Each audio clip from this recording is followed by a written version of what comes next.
You are looking at Julian's pronunciation guide, where we look at how to pronounce better some of the most mispronounced words in the world, like this other curious word. But how do you say what you're looking for today? Let's learn how to pronounce the name of this Palestinian city.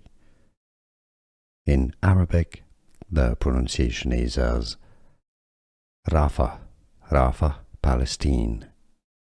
If you want to make sure you pronounce the name of this territory, Palestine, correctly, stay tuned to the channel. You can skip until the end of the video.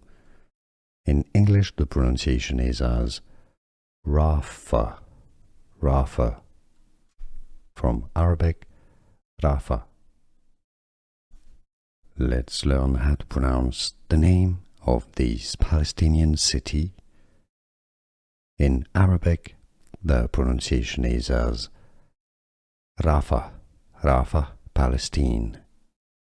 If you want to make sure you pronounce the name of this territory, Palestine, correctly, stay tuned to the channel. You can skip until the end of the video.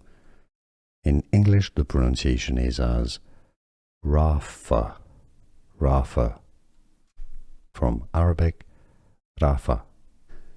Here are more videos on how to pronounce more confusing words and names too many mispronounced. Like this video if you found it useful. I appreciate your support. I'll see you soon and thanks for watching.